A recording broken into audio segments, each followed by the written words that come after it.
Good morning, students. Today, I welcome you all.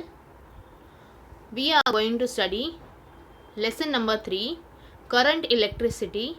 It is the continuation of part 1. Today, we will see part 2. Let us study today what is electric circuit, what are the components of electric circuit, conductors and insulators, resistance in series, resistance in parallel, domestic electrical connections, fuse wire, and the precautions to be taken while using electricity. Now, what do you mean by electric circuit? It is the continuous way in which the electric current through the conducting wires flow and they are connected at the cell and other resistance. They are known as electric circuit. The current continuously flows through two ends of a cell with the help of a conducting wires. Now, the figure which is shown is replicate the figure of a circuit. Now, in this figure, we can see different components which are connected in a circuit. There are special symbols for each components. So such a figure where all components are there and they have a particular symbol is called as electric circuit diagram. Now in the circuit diagram there is an ammeter which is used to measure current and a voltmeter to measure the potential difference between the two ends of a resistor. Voltmeter has very high resistance. So, because of that, very small amount of current flows through it. Now, let us study the symbols for the components of an electric circuit. The first one is electric cell. The picture and the symbol is given in the figure in the table of electric cell. The uses of electric cell is it is used to apply the potential difference between the two ends of a conductor. The second component is battery. There can be collections of a number of cells. The picture and the symbol shows you that there are number of cells which are connected together. It is used to apply the larger potential difference between the two ends of a conductor. The third component is open tap key or plug key. The picture and the symbol is given. Now this open tap key is used to stop the flow of current which is flowing in a circuit by disconnecting two ends of a wire. The next component is closed tap key or plug key. Now here the tap key is closed. You can see in the picture which is given. It is used to start the flow of current in a circuit by connecting two ends of the wires.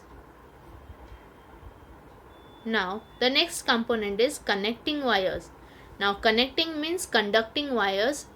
That means the current flows through this connecting wires which are attached at the two ends of a particular cell. Now it is used to connect various components in the circuit. Next one, crossing wires. From the picture itself you can see the wires are crossed. Now to show wires which cross but they are not connected. The next symbol is light bulb. We all know what is light bulb. The picture is given. In one bulb the light is not blown and in the other the light is blown easily. You can see the symbols also. There are two different symbols. Now light bulb is used to test the flow of electricity, whether the current is flowing when the bulb is lighted and the current is not flowing when it is unlighted. Next component is resistance.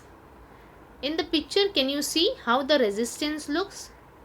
It is used to control the flow of current in the circuit. That means it controls the current. The next component is variable resistance. It is used to change the resistance as required and thereby control the current. Now the important components are the ammeter. The picture tells you how the ammeter looks. It is used to measure the current flowing in the circuit, and the voltmeter is used to measure the potential difference between the 2 points in the circuit. Now what are conductors and insulators? This plays a very important role for the flow of electric current. Now those substances which have very low resistance are called conductors.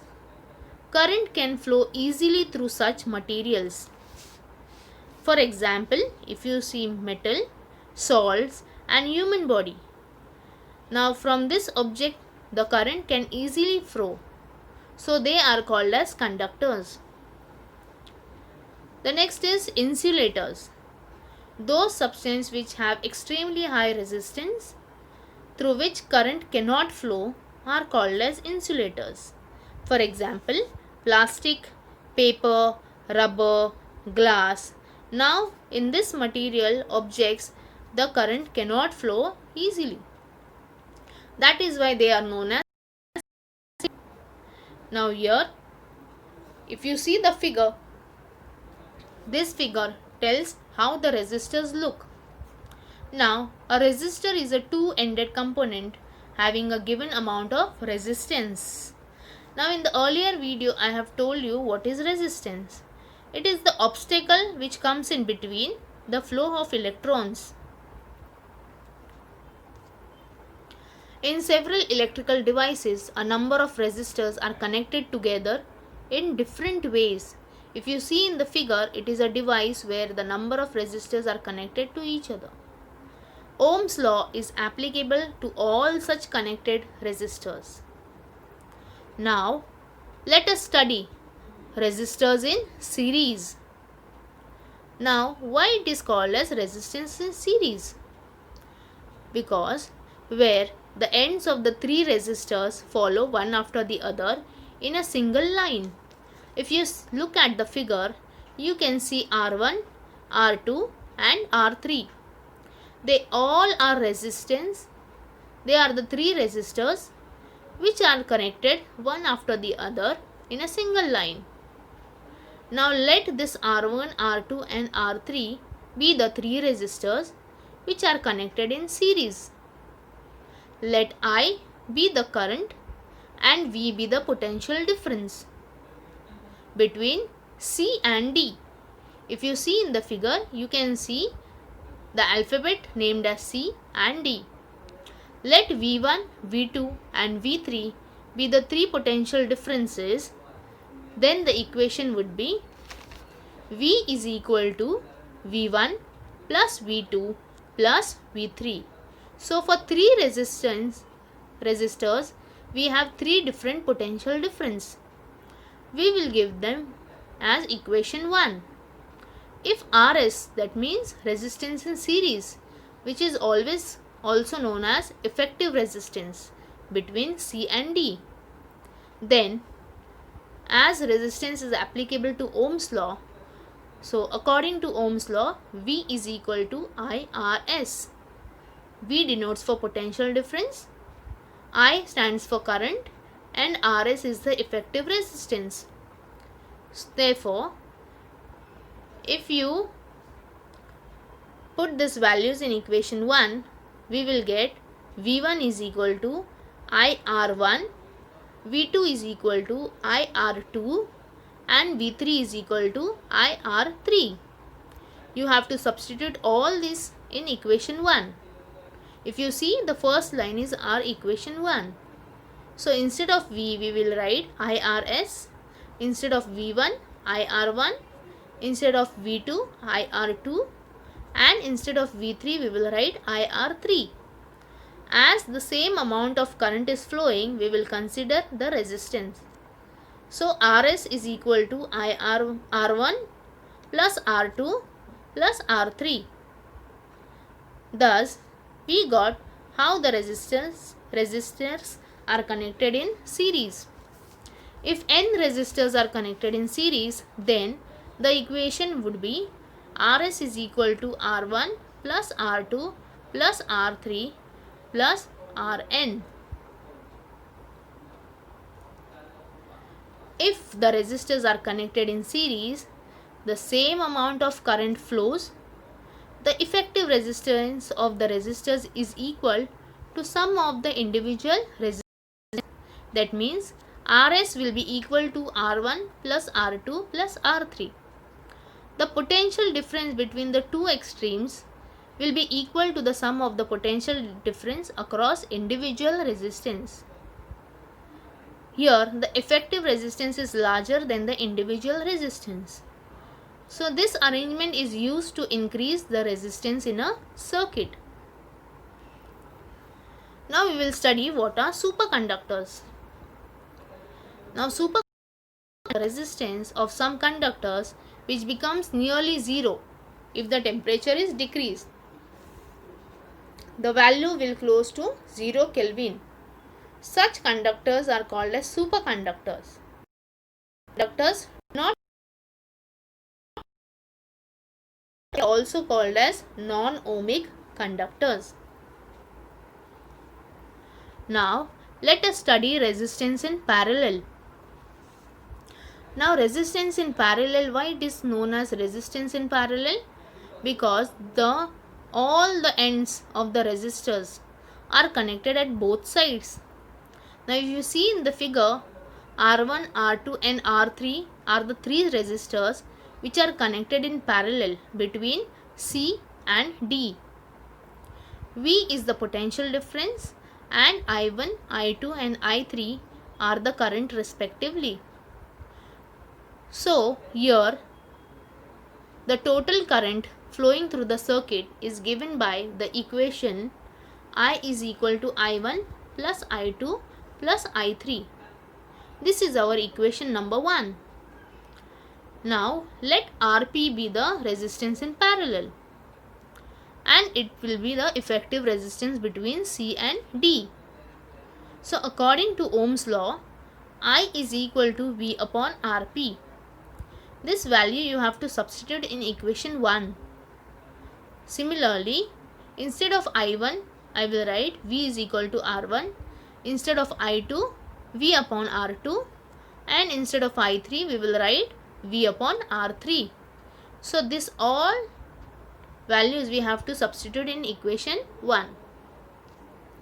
So, here our equation becomes V upon Rp is equal to V upon R1 plus V upon R2 plus V upon R3. So, here the potential difference is equal. So, we will consider 1 upon Rp plus 1 upon R2 plus 1 upon R3. If n resistors are connected in parallel, the equation would be 1 upon Rp is equal to 1 upon R1 plus 1 upon R2 plus 1 upon R3 plus 1 upon Rn. Even if one of the several bulbs connected in parallel becomes non-functional because of some damage, the damage can be the wires can be broken or the bulb will not glow. Any damage it can happen to the filament. So, the circuit does not break as the current flows through other parts. The rest of the bulbs light up very easily. Happens in the circuit. It will not affect the other part. The flow of the current will be continuous to the rest of the bulbs. If resistors are connected in parallel, the inverse of effective resistance, that means 1 upon Rp, will be equal to resistance. The current flowing through an individual resistor will be proportional to the inverse of its resistance, and the total current flowing through the circuit is the sum of the current flowing through the individual resistors. The potential difference across all the resistors will be same. The effective resistance connected in parallel is less than the individual resistors. This arrangement is used to reduce the resistance in a circuit. Now let us study some domestic electrical connections. The electricity which comes to our house is brought by the main conducting cables. It would be either from the electric pole which you see outside or from the underground cables. There are three wires in the cable. First one is live wire, which brings in the current to our house, and it is always red and brown in color. Neutral wire, it returns the current back, so it is blue or black in color. The earth wire is used for the safety purposes, which is buried deep underground near the house. It is always yellow or green in color. So we have three wires in the cable. In India, the voltage difference between the live and the neutral wire is about 220 volt. The live wire potential difference is 220 volt and the neutral wire is 0 volt. So if you subtract 220 minus 0, you get 220 volt. I have given the figure, you can see that. Through the main switch, they are connected to all conducting wires inside the home, so as to provide electricity at every home. Appliances are connected between live and neutral wires. They are connected in parallel and has potential difference across them. This is how the domestic appliances work, and the electricity is brought into our house. Now let us study. Fuse wire is used to protect our domestic appliances. It is made by a mixture of substances and it has a specific melting point. It is always connected in series. If for some reason the current in the circuit increases, the fuse wire gets heated up and melts, and the circuit breaks and the flow of current stops. This wire is fitted in a body of porcelain, where porcelain is a non-conducting material. For our domestic use, fuse wire with upper limits of 1 ampere, 2 ampere, 3 ampere, 4 ampere, 5 ampere and 10 ampere are used. It is a very important device. Now, there are some precautions to be taken while using electricity. If you don't take precautions, it will be very dangerous. All the electrical switches and sockets should be fitted at a height at which the small children will not reach, and put pins or nails inside. You have to pull a plug. Plug wires should not be pulled while removing a plug from its socket. Otherwise, it would be dangerous. You can get a current. Before cleaning an electrical appliances, it should be switched off and its plug should be removed from the socket. Otherwise, you may get an electric shock. One's hands should be dry while handling an electrical appliances. One should use footwear with rubber soles. A rubber is an insulator, that means the current cannot flow. It prevents the current from flowing through our body, thereby protecting us.